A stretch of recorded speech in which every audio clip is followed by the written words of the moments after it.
Coba kalian perhatikan cuplikan film-film berikut. Vatican cameos.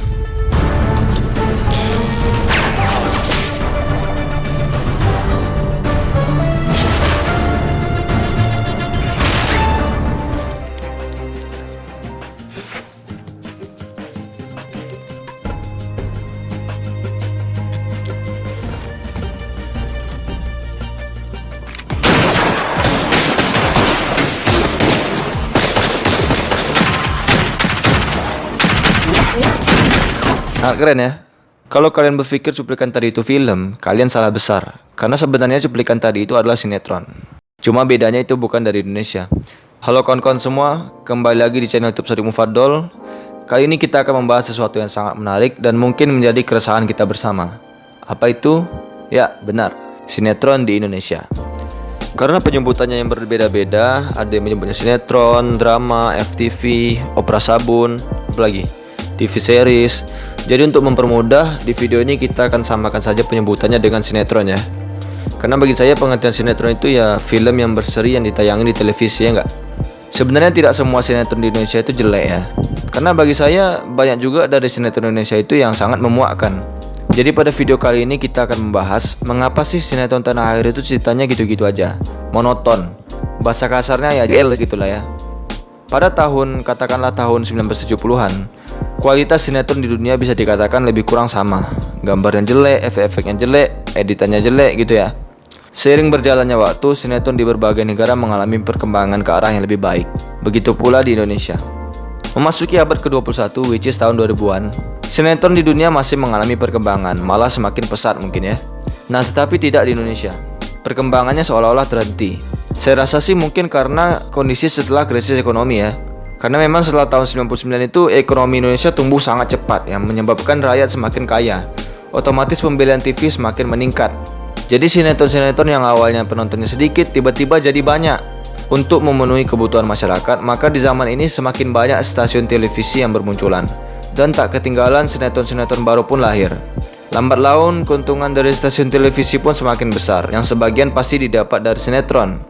Dan hal inilah yang membuat mental-mental miskin para konglomerat media semakin haus akan uang. Akibatnya apa? Nah, inilah alasan pertamanya. Sinetron yang awalnya episodenya sedikit ditambah-tambahkan. Yang awalnya tayang cuma seminggu sekali jadi setiap hari, atau istilahnya kejar tayang. Otomatis sebagus apapun sutradara dan editornya, kalau dipaksakan seperti ini pasti hasilnya jelek juga ya nggak? Bahkan pola ini masih bisa kita lihat di sinetron-sinetron zaman sekarang, di Indonesia pastinya ya. Awalnya sinetronnya bagus, saat ratingnya sudah tinggi mulailah kayak Alasan kedua adalah masyarakat kita lah yang ingin sinetron sampah seperti ini. Jadi gini kawan-kawan semua, sinetron atau film-film yang populer di suatu negara bisa menggambarkan cerminan dari negara tersebut. Semisal film-film Jepang, dalam hal ini yang populer adalah anime. Biasanya anime itu tokoh utamanya nggak ganteng-ganteng kali ya, nggak kuat-kuat kali, bahkan beberapa cenderung bodoh. Namun yang ditekankan di anime Jepang adalah kerja keras.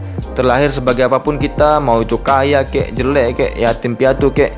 Kalau kita berusaha, kita pasti bisa mencapai apa yang kita inginkan. Naruto itu 16 tahun baru bisa menjadi ninja terkuat ya nggak? Dan memang selama 16 tahun itu pula ditayangkan perjuangannya sama kreatornya. Jadi kalau kita mulai nonton Naruto katakanlah SMP, Naruto punya cita-cita jadi ninja terkuat dan cita-cita kita katakanlah menjadi orang terkaya di kota kita. Dengan keyakinan penuh seperti Naruto, bukan tidak mungkin Naruto tamat kita pun jadi orang terkaya gitu kan. Jadi seperti itu. Mengapa anime Jepang menggambarkan tentang kerja keras? Karena memang masyarakat Jepang terkenal dengan semangat kerja keras mereka. Berikutnya film-film atau sinetron Amerika menggambarkan tentang teknologi, penelitian, perjalanan ke ruang angkasa, pokoknya yang sains fiksi lah. Karena memang di alam sadar orang Amerika itu sangat mengagumi teknologi, mengagung-agungkan ilmu pengetahuan. Berikutnya sinetron atau film-film Korea. Ini nggak tahu saya kurang eksplorasi atau memang benar ya. Banyak menggambarkan tentang psikopat lah, pembunuhan, serial killer. Di film-film Jepang juga sedikit banyaknya ada film-film seperti itu. Ini menggambarkan masyarakat Korea dan Jepang itu ya bisa dikatakan banyak yang memiliki gangguan kejiwaan gitu ya. Depresi, stres, waktu kerja yang banyak, nggak punya pasangan hidup, gitulah kira-kira. Nah, sinetron di Indonesia seperti apa? Biasanya menggambarkan tentang agama, kekeluargaan, percintaan, ketimpangan sosial. Kan nggak pernah sinetron Indonesia itu tentang detektif, ada nggak sih? Tentang politik, tentang bisnis, ya nggak? Contohnya ketimpangan sosial. Ada si kaya dan si miskin, jatuh cinta. Nanti si miskin merebut harta kekayaan si kaya. Nanti ketahuan, tabrak, meninggal. Atau ada orang miskin selalu ditindas sama orang kaya. Si miskin baik banget nih kayak malaikat. Si kaya jahat kali kayak iblis. Terus si miskin doa, rajin beribadah, berbuat baik. Tiba-tiba si miskin dapat uang banyak, jadi kaya. Si kaya tadi karena satu dan lain hal jadi bangkrut. Terus minta maaf sama si miskin. Hei, aku balap masan. Ini menggambarkan apa? Menggambarkan masyarakat Indonesia itu halu, malas berusaha, pengennya cepat kaya. Pikirnya dengan berbuat baik, banyak berdoa menjadikan kita orang yang sukses dunia akhirat. Ya enggak lah. Banyak pun kita berdoa tapi enggak ada usaha, ya enggak bisa sukses juga, ya enggak. Di negara-negara luar, tema-tema sampah kayak gini udah jarang dipakai, bro. Karena saya rasa mereka menganggap tema-tema seperti ini yang jelas antara si jahat dan si baik. Ini tema-tema untuk film anak-anak. Kayak Ultraman, Kamen Rider, Kung Fu Panda, Power Ranger, kan jelas tuh antara karakter jahat dan baiknya. Karena di kehidupan nyata, hidup itu seperti gradasi warna. Antara hitam dan putih itu ada jutaan warna yang menggambarkan jutaan sifat manusia. Dan sejauh ini belum pernah saya temukan di sinetron Indonesia. Sinetron Indonesia itu apa ya? Menggambarkan hidup seperti hitam putih. Kalau nggak jahat ya baik. Dan parahnya tontonan ini laku keras di masyarakat. Akibatnya selalu kita lihat masyarakat Indonesia sering terbagi menjadi dua kubu. Ada cebong, ada kampret, ada kadrun, ada buzzer. Ada yang pro ulama, ada yang pro pemerintah. Dan kita akan membela mati-matian pihak yang kita dukung. Meskipun kita tahu kalau dia itu salah. Karena kita terbiasa melihat kehidupan hanya dari dua warna. Kalau negara-negara luar yang sinetronnya udah sangat bagus, itu bahkan kita nggak tahu siapa yang jahat, siapa yang baik. Ada juga beberapa sinetron yang kita tuh nggak tahu kalau selama ini ternyata dia itu karakter yang jahat. Atau kalaupun ada karakter jahatnya, itu karakternya jahat karena alasan yang baik. Mantap nggak tuh? Contoh sinetron Sherlock Holmes di BBC tentang detektif. Musuh utamanya namanya Moriarty. Si Moriarty ini jahat dengan alasan agar dunia semakin maju karena bagi dia dunia nggak akan maju kalau nggak ada masalah. Contoh lainnya Obito di kartun Naruto. Dia itu jahat dengan alasan untuk menciptakan dunia yang mana manusia bisa hidup sesuai keinginan mereka, which is hidup di dalam alam mimpi. Karena dia melihat banyak sekali manusia yang menderita, mungkin karena keinginan yang nggak tercapai atau kehilangan orang yang dicintai, dan lain sebagainya. Yang ketiga, takut berinovasi. Pertanyaannya, apakah stasiun televisi atau rumah produksi kekurangan dana untuk membuat sinetron yang bagus? Saya rasa sih enggak ya. Sangat memungkinkan bagi mereka untuk membuat sinetron katakanlah sekelas Bodyguard di BBC. Sinetron itu kan biasanya tayang di jam prime time ya. Tarif iklan saat jam prime time itu 30 detik 100 juta loh. Hitung aja lah berapa keuntungan per episodenya. Sayangnya konglomerat media di Indonesia ini nggak sekreatif negara-negara luar. Kepinginnya tuh buat sinetron dengan modal yang sangat minim dengan keuntungan yang berlipat-lipat gitu. Toh pikir mereka masyarakat Indonesia masih banyak yang belum pintar kok.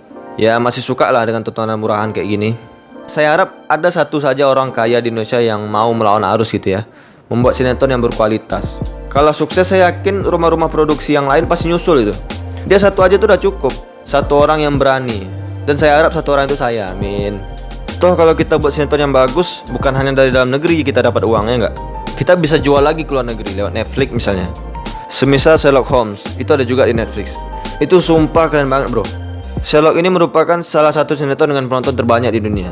Tahu jumlah episodenya berapa? Cuman 12 mengingat 12. Itu pun 4 season. Satu season 3 episode. Jarak per season itu 2 atau 3 tahun. Tapi 200 juta orang yang nonton loh. Dan yang paling penting seberapa banyak pun yang nonton sampai ke makhluk di galaksi Andromeda sekalipun, nggak akan ditambah-tambahin episodenya sama mereka. Nggak ada tuh ceritanya si Sherlock sampai ke Indonesia beli bubur lalu dia naik haji terus Sherlocknya mati ceritanya masih lanjut. Nggak ada kayak gitu. Walaupun banyak yang nonton tapi tetap idealisme mereka itu mereka jaga agar sinetron mereka tetap berkualitas. Kalau di Indonesia ada nggak sih sinetron kita di Netflix? Nggak ada kan ya karena memang jelek. Lo jangan bandingin sama sinetron Inggris lah atau Korea. Mereka kan negara maju. Bandingin sama negara sekelas Indonesia lah. Gini pak, kalau membandingkan sesuatu tentu kita harus mengambil acuan yang bagus juga. Kalau acuan kita yang nggak bagus, contohnya tengok negara ini, sinetron mereka jelek juga kok. Ya nggak maju-maju lah kalau kayak gitu. Model-model kayak gini nih memang mencangkit orang Indonesia. Contoh lain kayak malas lah pakai masker, itu dia aja nggak pakai masker kok. Malas lah belajar tuh dia aja nggak ada belajar. Makanya Indonesia itu payah maju tuh karena ini patokannya orang-orang yang jelek. Oke lah kalau memang mau dibandingkan. Pertama kita bandingkan sama sinetron Malaysia. Tapi sebelum kita mulai ada beberapa hal yang perlu digarisbawahi. Pertama masyarakat Malaysia itu lebih modern daripada Indonesia ya. Karena kita juga nggak bisa pungkiri negara mereka lebih kaya, lebih maju. Kedua penggunaan bahasa Inggris mereka sangat baik.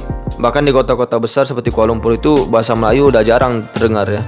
Yang ketiga, karena kedua sebab di atas menyebabkan mungkin masyarakat Malaysia tidak terlalu suka dengan sinetron. Terbukti memang jarang sekali mereka itu membuat sinetron. Makanya mereka itu sedikit banyaknya sering mengambil sinetron dari luar, semisal Indonesia dan Filipina. Tapi ya memang tetap ada juga sinetron buatan mereka. BTW saya punya stasiun TV Malaysia ya di rumah. Beberapa tahun yang lalu sebelum internet menjamur kayak sekarang, keluarga saya itu sempat doyan nonton sinetron buatan Malaysia di TV3. Salah satu yang saya ingat itu judulnya Cinta Taruna Kimchi. Menurut saya sinetronnya memang budgetnya agak sedikit ya, tapi kayaknya lebih sedikit budget sinetron Indonesia deh. Ini budget per episode maksudnya ya. Aktornya berkualitas, jalan ceritanya lebih fresh dan nggak bertele-tele. Digarap dengan serius dan episodenya nggak banyak, cuma 13 episode. Dan saat itu cukup banyak penontonnya di Malaysia ya. Jadwalnya tamat ya tamat. Dan sinetronnya ada ditayang di Netflix. Jadi kalau mau nonton ya nonton ke sana aja, kalau misalnya mau ya. Jadi kayaknya Netflix ini jadi indikator sekarang ya. Karena ya saya yakin mereka pasti nggak mau nayangin film-film yang jelek di Netflix itu. Dan satu lagi, ini hebatnya dari sinetron Malaysia ya. Jalan cerita itu tidak ada tokoh antagonisnya loh. Ini alasan saya mengapa saya bilang jalan cerita itu lebih fresh. Ini di tahun 2016 loh ya. Mungkin sekarang lebih banyak lagi sinetron Malaysia yang bagus. Saya aja yang udah lama nggak ngikutin. Oke lah, Malaysia masih jauh lebih kaya daripada Indonesia ya. Coba kita lihat negara yang agak miskin, yang sekarang ini lagi banyak demo-demo. Thailand ya. Saya malas bahas sinetron Thailand ini karena kelasnya itu udah beda jauh ya. Lebih bagus dari Malaysia ini mah. Karena menurut saya sinetron Thailand itu kualitasnya itu udah hampir sama kayak sinetron Korea gitu. Masih mau dibandingin lagi? Oke, dari negara yang lebih miskin dari Indonesia. Ya benar, India. Saya udah jarang sebenarnya nonton sinetron India. Dulu pernah lah, mak saya suka nonton Joda Akbar sama sinetron-sinetronnya Syed Sheikh yang lain. Sama sinetron India yang baru-baru ini juga pernah lah lihat sekilas-sekilas ya. Kesimpulan dari apa yang saya lihat selama ini adalah budget sinetron India tuh kayaknya lebih mahal ya dari Indonesia, mungkin 3-5 kali lebih mahal lah. Digarap lebih serius, tapi memang terkadang efek-efeknya memang lebay sih. Beberapa episodenya panjang, tapi ini harus digarisbawahi ya. Jalan cerita mereka itu terarah gitu. Lagian kawan-kawan semua yang di Antv itu bisa dikatakan sinetron India yang nggak terlalu bagus gitu ya. Masih banyak sekali yang bagus sebenarnya. Dan itu bagusnya pakai banget loh. Tengok aja di Google kalau nggak percaya. India TV series. Intinya bagus-bagus lah ya, 11-12 lah sama Thailand. Cuma hebatnya orang India ini, saudara-saudara mereka itu berani membawakan tema-tema yang sensitif gitu loh. Nggak melulu tentang cinta-cinta aja. Karena masyarakat India ini kan masih banyak yang bengal gitu ya, masih banyak yang degil. Tapi mereka suka nonton film. Nah makanya pesan-pesan yang masih tabu di telinga masyarakat secara berani dibawakan oleh sutradaranya ke dalam sebuah sinetron atau film. Dan itu hebatnya didukung oleh TV dan rumah produksinya gitu. Ini baru namanya orang kaya yang kreatif dan nasionalis. Contoh temanya tentang polisi yang korup, pendidikan yang tidak merata, kemiskinan, bahkan yang lebih tingkat lagi adalah tentang agama. Agama di sini bukan yang kayak di sinetron Indonesia ya. Tema agama ini maksudnya kayak menentang ajaran-ajaran yang nggak masuk akal dalam agama gitu. Dan memang ya sering mendapatkan kecaman dari masyarakat mayoritas Hindu di sana. Tapi bukannya takut, malah dibuat lagi lebih banyak film-film kayak gitu. Kalau di Indonesia mana berani kayak gitu ya. Contoh sinetron dengan tema memberantas radikalisme misalnya. Ya pasti takut lah kena demo sama kadrun. Dari contoh-contoh di atas bisa kita tarik kesimpulan bahwa Indonesia bisa kok sebenarnya buat sinetron yang bagus. Tinggal mau atau tidaknya kita berinovasi, keluar dari zona nyaman, membuat pasar baru, bermain di blue ocean. Targetkan pasar kita misalnya generasi muda, generasi milenial. Modal lebih banyak 5-10 kali lipat ya, kayak upil lah bagi orang-orang kaya ya. Toh kalau sukses untungnya bisa lebih besar dari sinetron-sinetron sampah. Saya sangat yakin itu. Berikutnya yang keempat, peraturan penyiaran di Indonesia. Ini yang nggak susah saya rasa ya. Orang-orang di KPI ini gimana ya? Kayaknya pemikirannya masih terbelakang gitu. Menyebabkan mungkin orang-orang yang ingin membuat sinetron yang inovatif terhalang kreativitasnya karena peraturan dari KPI. Bahkan kemarin Gundala hampir dilarang kalau nggak salah ya. Ini kacau sekali saya rasa. Saya nggak terlalu banyak komentar masalah ini. Terkadang untuk menciptakan inovasi kita ya memang harus sedikit lebih nakal. Saya juga kadang-kadang sering nonton sinetron Indonesia ya. Jujur saya katakan aktornya itu bagus-bagus pak, beneran. Baik itu orang tua sampai anak-anak itu bagus-bagus lah pokoknya. Jadi saya menyimpulkan Indonesia ini tidak kekurangan aktor bagus kok. Sangat banyak malahan. Dan sutradara serta editor sinetron Indonesia itu saya yakin pasti bagus kok. Karena kalau nggak bagus ya mana mungkin bisa kerja di production house yang besar kan. Nah saya rasa masalahnya itu di pemimpinnya yang punya perusahaan, yang sudah kaya tapi mentalnya itu miskin. Jadi orang-orang kreatif dan berbakat ini dipaksakan terus untuk membuat sinetron sebanyak-banyaknya dan semurah-murahnya. Susah lah kalau kayak gini. Itu untuk sinetron ya. Nah kalau masalah perfilman, jujur Indonesia saya rasa sudah cukup bagus ya perfilmannya. Ya memang tinggal sinetron aja ya kayaknya yang harus dibenahi. Kalau bisa pemerintah juga turun tangan membenahi ini. Karena cara termudah bagi negara dengan penduduk yang sangat banyak ini dan masyarakat yang masih rada-rada degil adalah dengan tontonan. Tontonan yang berkualitas akan melahirkan generasi yang berkualitas pula. Ini terbukti loh. Saya setelah nonton Sherlock Holmes, hidup saya tuh merasa lebih keren gitu loh. Saya jadi lebih teliti, pembawaan saya jadi lebih tenang, pemikiran saya jadi lebih terbuka. Bahkan saya bisa mengetahui orang ini pergi dari mana hanya lihat dari sepatu mereka. Berpengaruh bro pokoknya. Saya nonton film-film India tentang kemiskinan misalnya, atau film-film Amerika tentang Perang Dunia Kedua. Membuat saya lebih menghargai hidup gitu loh. Awalnya saya sering buang-buang nasi gitu kan. Sekarang alhamdulillah nasi di piring saya selalu habis. Ya berpengaruh lah pokoknya. Yuklah pasti bisa tuh. Ya semoga sinetron Indonesia kedepannya semakin lebih bagus lagi. Bisa ditonton sama orang luar negeri kan membanggakan juga bagi Indonesia ya. Ya saya yakin pasti bisa.